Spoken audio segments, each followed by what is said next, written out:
한국교회의 궁금한 점을 함께 생각해보는 이현주 목사의 교회 토파보기. 교회개혁 실천연대 교회문제상담소 상담위원 이현주 목사님 모셨습니다. 목사님 안녕하세요. 네, 반갑습니다. 우리가 지난주에는 목회자 청빙 얘기를 들었는데 예. 오늘은 부교역자 청빙에 대한 이야기를 좀 들어볼까요? 네, 어렵습니다. 예, 그 상황이 어떤가요? 교회 현실에서는? 이 부교육자 사역을 지금 기피하고 있고, 그래서 구인난에 대한 부분들을 개교회가 또 한국교회가 많이 이야기하고 어려운 가운데 있는 것은 사실이고요. 또 부교육자를 구했다고 하더라도 담임 목회자들의 만족도가 떨어진다라고 평가하는 것 또한도 사실입니다. 이게 그래서 부교육자 편을 들기도 또 담임 목회자나 교회 편을 들기도 사실은 어려운 지점이긴 한데요. 예, 일단 그 경계에 서서 양쪽의 문제들을 조금 한번 가볍게라도 좀 짚어보는 시간 좀 가졌으면 좋겠다 생각이 듭니다. 예, 과거에는 지방 소도시나 중소형 교회 문제라고 생각을 했어요. 부교육자를 구하기 어려운 게. 근데 지금은 수도권 안에서도 얼마 전에 일산에서 사역하시는 목사님 그 교회가 꽤 알려져 있고 그래도 중형의 교회인데도 불구하고 부교육자를 수급할 수 없다. 안 올라고 한다. 라고 하는 것만큼 이제 수도권 내에서도 부교육자 구하기가 매우 어려운 시기가 되었습니다. 그래서 작은 교회 같은 경우에는 부교육자 공고를 내도 한 통도 안 들어오는 교회가 많고요. 서울의 한 대형 교회에도 얼마 전에 교육 전사를 구하지 못했다라고 하는 소식도 제가 이제 좀 들었어요. 그만큼 매우 힘든 거죠. 이게 이제 지난번에 목회 데이터 연구소의 조사를 좀 다뤄보니 이제 좀 살펴보니까 예. 담임 목사들이 부교육자를 구하는 것이 어려워질 것이라고 이미 한 85% 이상이 그렇게 예측하고 있고 부교육자 스스로도 부교육자 사역을 좀 기피하는 현상이 있다라는 것에 한 91%가 이런 현상에 동의한다라고 말했습니다. 다양한 문제가 있겠지만 교회가 어떤 세대 변화에 적응하지 못했고 또 교회 사역의 그런 특수성에 관련된 부분들이 이 부교육자를 구하는 데 있어서 좀 어려운 부분들이지 않나라는 생각이 들고요. 더욱이 한국 교회가 좀 미래가 불확실하잖아요. 근데 부교육자로 있어서 그다음 담임 목회자가 되고 그 다음을 또 갈 수 있을까라고 하는 이런 모든 전반적인 문제가 결국 부교육자로서 계속 내가 여기에서 소명을 다하는 것이 옳은가라고 하는 것이 생각을 많이 드는 것 같아요. 그래서 여러 가지 상황을 좀 종합해 보면 저는 이런 어떤 교회 구조적 불안이 소명을 흔들고 있는 거 아닌가라고 좀 판단을 합니다. 그래서 교회의 신뢰가 하락하는 가운데 교회의 미래도 불투명하고 또 지금은 부교육자이더라도 이후에 교회를 개척하거나 지역교회로 청빙이 사실 원활하지 못한 현재적 상황에서 부교육자들이 계속해서 있는 또 현재 자리에서 사역을 감당하는 그런 소명들을 흔들고 있는 것이 아닌가라는 생각이 좀 들고요.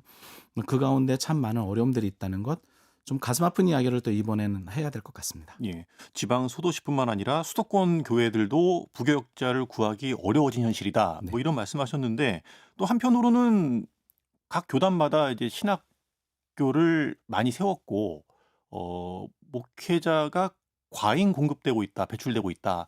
뭐 이런 지적들도 있잖아요. 네, 그렇습니다. 근데 사실 왜 이런 현상이 벌어지는 거죠? 사실 그 문제 첫 번째 이런 문제들은요. 환경적 이유가 있을 겁니다. 그러니까 급여, 복지, 뭐 사회의 조건, 사회의 강도 이런 문제를 교회가 좀 극복하지 못하고 있는 거 아닌가. 결국 뭐 누구라도 주거와 식생활이 안정적이지 않으면 불안할 수밖에 없거든요. 그러니까 한국 사회가 극도의 자본주의 메커니즘 가운데 있는데 이것을 단순하게 신앙으로서 극복해야 된다. 또 목회자인이 감당해야 된다. 또 이렇게 고집하는 것이 정말 옳은가 생각해 봐야 됩니다. 한 교회는 부교육자의 급여를 뭐 우리 교회는 일부러 낮췄다. 또 부교육자일 때는 가난을 이제 경험해 보고 그 가운데서도 만족하는 신앙을 훈련해야 된다. 뭐 이런 말씀들을 하시는데 교회가 훈련 안 시켜줘도 부교육자 가난하거든요. 그러니까 굳이 그렇게 이야기하지 않으시면 좋겠다. 뭐 한여름에도 넥타이 정장을 입어야 되고 또 모 교회는 살을 빼야 되니 뭐 교육자가 살찌는 게 보기 좋으냐. 살을 빼라. 식단 조절을 시키는 교회들도 이야기를 들으면서 이런 현재의 외부적 환경, 그런 환경들의 변화에 교회가 뭐 처우부터 시작해서 모든 것이 못 따라가고 있는 거 아닌가라는 생각이 들고요. 두 번째는 교회 사역에 대한 의미를 많은 분들이 좀 상실하고 있다라는 생각도 들어요. 그러니까 한국 교회가 이미 신뢰를 잃었고 희망이 없다라고 하는 것 가운데 있을 때 부교육자도 내가 과연 이걸 지속해야 되는가라고 하는 고민이 있는 거죠. 목회 또 현장이 매우 이제 일상도 그렇고 여러 가지 다양한 일들이 일어나는데요. 좀 전에 말씀하신 것처럼 이렇게 학교에서는 그런 다양한 부분들을 가르치지는 않거든요. 근데 여기에서 오는 많은 어려움들 그리고 배울 수 있는 그런 기회가 적었다는 점들 또 생각이 있어도 부교육자는 의견을 제시하거나 설교할 기회조차 사실 없다는 점이 부교육자로서 사역하는 것에 대한 의미를 발견하기 힘든 거죠. 더욱이 이제 부교육자가 근래에 들어서 근로자냐 근로자가 아니냐 이런 부분들도 많이 좀 논의가 되고 있는데요. 음, 법원에서 살펴본 것을 보면 부목사를 교회 내에서는 상당히 높은 지위를 보고 자율성과 책임성이 있는 그러니까 근로자가 아니라고 판단을 해요. 네. 근데 이 이야기가 뭐냐면 일반 사회에서도 부목사는 자율성과 책임성을 가지고 있는 사람이다. 그 많은 권위와 책임이 있다라고 판단한 거거든요. 근데 실제 교회 현실은 어떠냐? 결국 담임 목사에 종속된 부속품처럼 여겨지는 현실이거든요. 설교할 위치 아니면 여러 가지 상황에서 부교육자에 대한 존중과 소통, 동의와 협력이 전제되지 않는 것 가운데서 어떻게 부교육자가 교회 사역에 대해서 의미를 가지고 내가 여기에 헌신할까라는 이런 생각도 듭니다. 마지막으로 한 가지 더 말씀드리자면 이건 이제 부교육자 입장에서 말씀드리는 거지만 또 반대로 이런 것들도 있어요. 교회의 약점을 좀 파고드는 그리고 좀 어떻게 보면 좀 나쁜 분들인데 이런 분들도 없지는 않습니다. 예. 예를 들자면 근래 이제 사대보험을 하고 고용보험과 이제 이제 산재도 또 교회에서 이제 하는 곳들이 많으니까요. 실업급여 수급을 위해서 교회를 옮겨 다니는 부교육자들도 있고요. 저녁 청년 모임에 부교육자가 참여하지 않고 6시면 퇴근해 버리는 부교육자들도 있습니다. 뭐 장례가 이제 교회 안에 발생돼서 장거리 운전을 하거나 발생이 되면 시간의 수당이 필요하다라고 요청하는 뭐 부교육자들도 있고요. 물론 이게 저는 틀린 이야기라고 생각하지는 않습니다. 분명히 나름대로의 의미도 있고 또 그런 부분들에서 교회가 조금 더 고려해야 되는 지점들도 분명히 있기는 한데 목회 현장에서는 서로가 서로를 좀 이해하기 어려운 지점들이 많이 발생하는 거죠. 뭐 조금 더 말씀드리자면 이제 서울의 뭐 대형 교회인데 매월 월급 급여를 350만 원 받으면서 전세 10억짜리 집에 살고 있었는데도 불구하고 본인과 담임 목사의 관계가 또 목회 현장이 안 좋으니까 결국에는 부교육자들을 포기하고 지금은 디자인 이제 회사에서 근무하거든요. 그럼 이거는 사실 돈의 문제가 아니었던 거예요. 반면에 또 오늘 저 오면서도 저기 이제 경북에서 근무하시는 이제 부목사님이랑 통화했는데 너무 작은 월급에 정말 어렵게 지내면서도 그 열 몇 명 되는 그 어르신들 모시고 새벽마다 새벽 운행하면서 또 섬기는 부교육자들도 있거든요. 그래서 이거를 어떻게 해야 될까? 한국 교회가 이런 문제를 저는 조금 더 깊이 있게 다양하게 고민해야 된다고 생각합니다. 예. 교회 공동체가 부교육자를 존중해 주는 것이 중요하겠군요. 네. 그렇다면 이제 부교육자 청빙 어떻게 해야 될까요? 뭐 해법은 간단하지 않겠습니까? 부교육자에 대한 처우를 좀 개선하고 부교육자의 자율성과 책임을 인정하는 어떤 그런 사역 문화를 좀 만들고요. 그리고 사역의 의미와 보람을 찾을 수 있게 하면 되죠. 이게 굉장히 어떻게 보면 명쾌한데요. 예. 의외로 하나하나 이제 따지고 들어가면 명쾌하지 않습니다. 이제 특히 이제 사례에 대한 부분, 처우에 대한 부분들이 계속 나오니까 말씀을 드리자면 2022년에 한 단체에서 발표된 사례를 보면 부목사의 평균 사례비가 260만 원이었어요. 그리고 300만 원 이상을 받는 부목사도 전체의 30%에 이르렀습니다.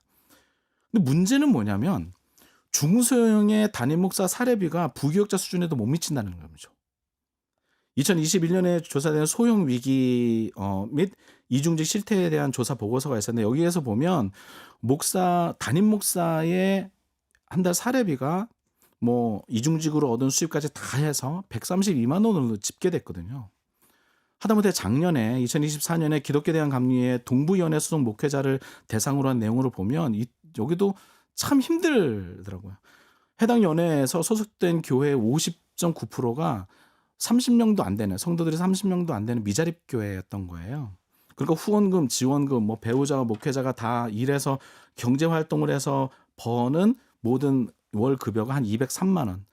그러니까 2024년에 최저임금이 206만 740원이었으니까 최저임금도 안 되는 거였죠. 근데 이런 목회 현장에 계신 분들의 상황들도 우리가 좀 보아야 되지 않나. 이제 그렇지 않고 이제 부교육자들만 이렇게 보니까 이게 양극단의 이야기에서 서로 간의 괴리감을 보이시는 거예요. 그래서 저희에게도 상담을 양쪽에 계신 분들이 다 상담이 오거든요. 예. 이제 교회개혁실천인데 교문제 상담소로 상담 오면서 어떻게 하면 좋냐라고 이야기하는데 사실 대안이 좀 없어 보이고요. 그러면서 좀 이건 한국 교회에 좀 대안을 좀 말씀드린다면 교단적 노력이 필요하다. 그러니까 일부 교단이 하는 것처럼 목회자 생활보장 제도가 조금 더 깊이 있게 논의됐으면 좋겠다라는 말씀을 좀 드리고요. 이렇게 목회자 생활보장 제도에 대한 고민을 하다 보면 아까 우리 뭐 말씀하신 것처럼 뭐 대단위로 신학생 막 받아가지고 학교의 어떤 그 뭐 이거를 높이는 그냥 수만 많이 만들어내는 이런 것들은 이제 뭐 자연스럽게 방지가 되는 거거든요. 신학생을 더욱 치밀하게 좀 선정을 하고 교단이 사역자들을 좀 책임지는 모양으로 조금 발전하는 일들이 필요하지 않나. 두 번째는 개교회 노력도 좀 필요하다. 개교회에서는 부교육자와 함께 동역하는 것에 대한 이해 수준이 좀 높아져야 된다. 자꾸 뭐 MZ세대 사역자들은 못됐어라고 이렇게 생각하지 마시고요. 도리어 MZ세대 사역자들은 자율성과 책임성을 굉장히 강조해요. 자유를 주는 것만큼 책임 있게 본인의 역할들을 감당하려고 하는 그들의 마음들도 잘 헤아려 가면서 담임 목사에게 종속된 어떤 부품처럼 여기는 것이 아니라 함께 사역해가는 그런 문화도 필요로 하다. 마지막으로 부교육자 스스로도 소명을 가진 자로서 내가 어떤 선택을 해야 되는지 고민을 좀 가진다라고 한다면 이런 양극단의 괴리감들을 좀 좁혀가면서 우리가 문제들을 조금 하나둘씩 좀 살펴볼 수 있지 않겠나 생각이 듭니다. 예. 부교육자 청빙에 대해서 교단이 대안을 마련하지 않는 이상은 현실적으로 마땅한 대안을 찾기가 어렵다는 그렇습니다. 말씀이 좀 네. 마음이 아픈데 그럼에도 불구하고 잘하는 교회들 있지 않겠습니까? 네. 잘하는 교회라고 하면 이거는 좀 이제 한정적일 수밖에 없을 것 같아요. 그러니까 부교육자를 청빙할 수 없는 상황에 있는 교회는 아마 해당 사항이 안 될 거고요. 예. 그럼에도 불구하고 이제 제가 아는 한 교회는 물론 이제 중형의 교회입니다만 현장에 있는 부목자의 결정을 굉장히 존중해 주는 문화가 있어요. 그러니까 담임 목사님도 이런 얘기 하시더라고요. 그거는 해당 부서하고 있는 또 해당 맡고 있는 그 부교육자가 제일 잘 알지라고 하는 게 담임 목사님의 생각인 거예요. 그러니까 해당 현장에 있는 필드에 있는 분들이 가장 잘한다. 그래서 그 부교육자의 결정을 존중해 주는 사역 문화가 있고요. 또 업무의 범위와 내용에 대해서는 굉장히 투명합니다. 그러니까 근래 들어서 기윤실에서 나온 동역 합의서 내용도 나왔는데 그 교회도 나름대로 합의서를 작성을 하고 근무에 대한 시간, 사역의 종류, 그다음에 유급 휴가, 사례비 이런 부분들을 좀 규정해 두어서요. 눈치 안 보고 휴가 가고 그다음에 눈치 안 보고 제때 되면 사례비와 그다음에 상여금이 이제 들어오고 이런 것들에 대한 부분들을 조금 더 투명하게 만들어 놓으니까 서로에 대한 오해가 없는 거죠. 뭘 좀 더 해줄까? 아니면 뭘 좀 덜 해줄까? 뭐 이제 이런 어떤 생각과 상상을 미연에 다 방지하는 거예요. 그래서 마지막으로 해당 교회 부교육자들이 굉장히 오래도록 계시더라고요. 오래도록 그 교회에 사역하고 있다라고 하는 거는 그분들도 그 해당 교회에 대한 만족도가 또 사역에 대한 만족도가 높구나라고 하는 것을 제 개인적으로 이렇게 볼 수 있었습니다. 이런 문화가 또 우리 한국 교회 안에 조금 많아지면 좋겠다라는 생각이 듭니다. 예. 교회마다 처해 있는 상황이 너무 다양하기 때문에 네네. 무엇이 정답이다라고 말하기 참 어려운 부분이지만 네. 그래도 부교육자 청빙이 한국 교회 안에서 좀 심각한 고민인데 잘 해결할 수 있는 방안들을 함께 머리를 맞대고 찾아보면 좋겠습니다. 네. 목사님 오늘 말씀 감사합니다. 네, 감사합니다. 교회개혁 실천연대 교회문제상담소 상담위원 이현주 목사와 얘기 나눴습니다.